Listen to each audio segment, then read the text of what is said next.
Praise the lord, హల్లెలూయా. యేసుక్రీస్తు వారు శిలువలో పలికిన మాటల్లో మూడవ మాట ధ్యానం చేసుకుందాము. యోహాను సువార్త 19వ అధ్యాయము 25వ వచనము. ఆయన తల్లి సహోదరియు క్లోఫా భార్య అయిన మరియు మగ్దలేన మరియు యేసు శిలువ యొద్ద నిలుచుండ్రు. యేసు తన తల్లియు తాను ప్రేమించిన శిష్యులను దగ్గర నిలుచుండుట చూచి, అమ్మా, ఇదిగో నీ కుమారుడు అని తన తల్లితో చెప్పాను. ఆ తర్వాత శిష్యును చూసి, ఇదిగో నీ తల్లి అని చెప్పాను. ఆ గడియ నుండి ఆ శిష్యుడు ఆమెను తన ఇంట చేర్చుకొనెను.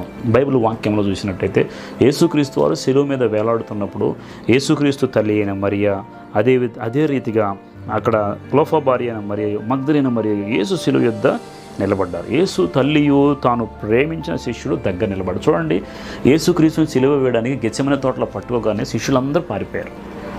అయితే ఈయన శిలువ వరకు ఉంది కూడా మరియమ్మ గారు, అదే రీతిగా చిన్న శిష్యుడైనటువంటి యోహాను కూడా బైబిల్ వ్యాఖ్యానాలు తెలియజేయ, యోహాను కూడా క్రీస్తుకి సహోదరుడిగా ఉంటూ ఉన్నాడు. ఎలాగంటే ఆయన పినతల్లి అయినటువంటి మరియమ్మకు చెల్లి అయినటువంటి ఆవిడ కుమారుడని కూడా కొన్ని లేఖనంలో కొన్ని చోట్ల చరిత్ర చెప్పబడుతుంది. అయితే యోహాను దేవునికి ఇష్టమైనటువంటి శిష్యుడు, చిన్నవాడు.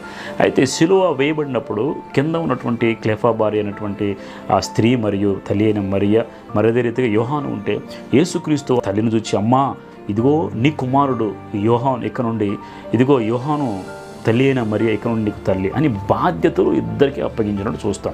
చూడండి, యేసుక్రీస్తు వారు మొట్టమొదటిగా మరియమ్మకి గర్భాన జన్మించాడు. కన్యగా ఉన్నప్పుడు పరిశుద్ధాత్మ వలన గర్భము ధరింపజేసిన తర్వాత మొట్టమొదటిగా పుట్టిన కుమారుడు యేసుక్రీస్తు మరియమ్మ గారికి. అయితే ఇప్పుడు మొట్టమొదటిగా పుట్టిన కుమారుడు తల్లిని చూసుకోవాలి, తల్లి బాధ్యత కూడా యేసుక్రీస్తు వారికి ఉంది. కాబట్టి ఆయన రక్షణ కార్యము సంపూర్తి చేయటమే కాదు, ఈ లోకంలో తల్లిగా కుమారునిగా తల్లిని చూసుకునే బాధ్యత కూడా యేసుక్రీస్తు వారు తీసుకున్నారు. కాబట్టి ఒంటరిగా విడిచిపెట్టగా ప్రథమ కుమారుడని యేసుక్రీస్తు వారు, ఇక నేను చనిపోతున్నాను, నా తల్లిని చూసుకోవడానికి ఒక కుమారుని నియమించాడు, అతను యోహాను. కాబట్టి యోహానుకి అప్పగించాడు. యోహాను, ఇదిగో ఇక నుండి ఈ బాధ్యత అనేది, తల్లిని బాగా చూసుకో. తల్లితో కూడా చెప్పాడు, అమ్మ, ఇదిగో నేను లేకపోయినా నా యొక్క స్థానాన్ని భర్తీ చేయడానికి యోహాను ఉన్నాడు, నీ కుమారుడుగా చూసుకో.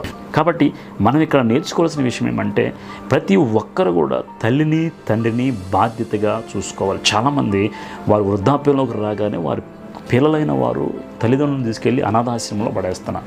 చూడండి, వారు చిన్నప్పటి నుండి వారిని సాకి, వారిని ప్రేమించి, వారిని కని, ప్రతి విషయంలో వారి మంచి చెడులు చూసినటువంటి తల్లిదండ్రులను అనేక మంది ఈ రోజుల్లో భారం అనుకొని భార్యల మాటలు విని వాళ్ళ మాటలు వీళ్ళ మాట తల్లిదండ్రులను తీసుకెళ్ళి వృద్ధాశ్రమంలో పెట్టారు. వారికి ఆసరాగా ఉండవలసిన సమయంలో, వారికి బాధ్యతగా ఉండవలసిన, వారిని పోషించవలసిన సమయంలో వృద్ధాప్యంలో ఒంటరిగా తీసుకెళ్ళి ఎక్కడో పడేస్తూ ఉన్నారు. అలాంటి వారు నేర్చుకోవాల్సిన విషయం ఏంటంటే, ఈరోజు నీవు ఏ కొలత అయితే కొలిసావో రేపు కూడా నీవు అదే కొలత కొలవబడతావు.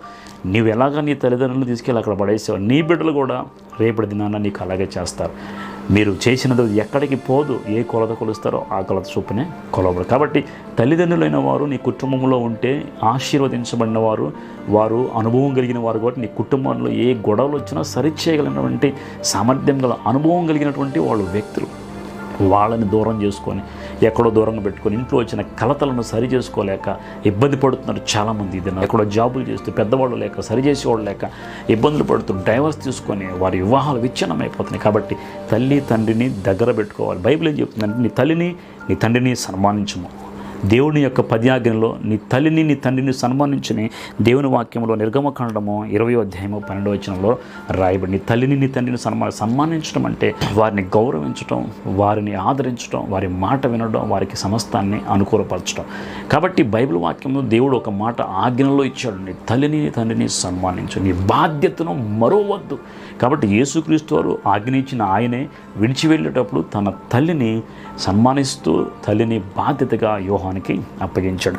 అదే రీతిగా ఎఫెసీ గ్రంథంలో కూడా 6వ అధ్యాయము 13వ వచనంలో కూడా ఈ విధంగా రాయబడింది. సామెత గ్రంథము 23, 25, 20వ అధ్యాయం 20వ వచనంలో కూడా రాయబడింది. నీవు భూమి దీర్ఘాయుష్మంతుడు అవ్వాలంటే నీ తల్లిని నీ తండ్రిని సన్మానించాలి. ఇంకొక విషయం, నీకు ఆయుష్ కావాలంటే, దీర్ఘాయుష్ కావాలంటే నువ్వు తిని బట్టి కానీ, మంచి ఆహారాన్ని బట్టి కానీ, మంచి మెడిసిన్ బట్టి కానీ, మంచి వ్యాయామాలను బట్టి కానీ వస్తుందని అనుకోవద్దు. నీవు దీర్ఘాయుషుడు కావాలంటే నీ తల్లిని నీ తండ్రిని సన్మానించాలి. ఈ విధంగా చేసి చూడండి, ఖచ్చితంగా దేవుడు నీకు దీర్ఘాయుష్ ఇస్తాడు. అదే రీతిగా మనం ఈ మాటలో నేర్చుకోవాల్సిందంటే, తల్లిని తండ్రిని గౌరవించడము, సన్మానించడము నీవు నేర్చుకోవాలి. క్రీస్తుని బట్టి నేర్చుకోవాలి. ఈ ఒక్క మాట చాలు. అదే రీతిగా బాధ్యతను మర్చిపోలేదు. యేసుక్రీస్తు వారు బాధ్యతను మర్చిపోలేదు. తల్లిని ఒకసారి యేసుక్రీస్తు వారు యెరూషలేము వచ్చినప్పుడు తన తల్లి సహోదరులు వచ్చారు. ఇగో నీ తల్లి నీ సహోదరులు వచ్చారంటే, ఎవరు నా తల్లి, ఎవరు నా సహోదరు, నన్ను ప్రేమించే వారందరూ కూడా నా తల్లిదండ్రులే, నన్ను ప్రేమించే నా సహోదరులే అని ప్రభు చెప్పాడు. చూడండి, ప్రభువుని ఎవరైతే ప్రేమించి ఎవరైతే ప్రభు దగ్గరికి వస్తారో, ప్రభుని ఎవరైతే ఆరాధిస్తారో వారందరికీ క్రీస్తు వారు కుమారుడిగా ఉంటూ ఉన్నాడు. కాబట్టి నీవు ఈరోజు ప్రభువుని ఆరాధిస్తున్న నీ కుమారుడు, మొదటి కుమారుడు యేసుక్రీస్తు వారు. కాబట్టి గమనించండి, తల్లిని తండ్రిని ముదిము ఇచ్చిన వయసులో, వృద్ధాప్యములో విడిచిపెట్టడం మహాఘోరము, మహాపాపం. ఈరోజైనా ఈ వాక్యం వింటున్న నీవు నీ తల్లిదండ్రులను ఎలా చూసుకుంటున్నావని గమనించుకో. క్రీస్తు వలె బాధ్యతగా వారిని ప్రేమించడం నేర్చుకో. యేసుక్రీస్తు వారు బాధ్యత అప్పగించారు.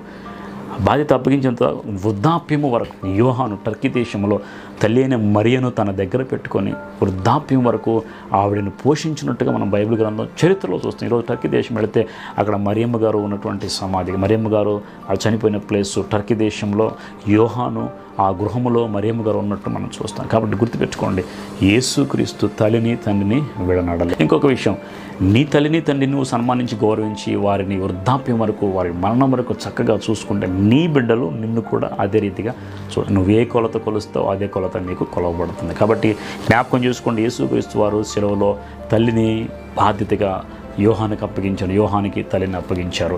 ఈరోజు నీవు నేను నేర్చుకోవాల్సిన పాఠం ఏమంటే, తల్లిని తండ్రిని గౌరవిస్తూ సన్మానిస్తూ వారి అవసరాల్లో పాలు పంచుకోవచ్చు, వారిని చక్కగా చూసుకోవాలని ప్రభు మనకు తెలియజేయాలి. దేవుడి కృపను నీకు అనుగ్రహించి నిన్ను ఆ రీతిగా నడిపించునుగాక.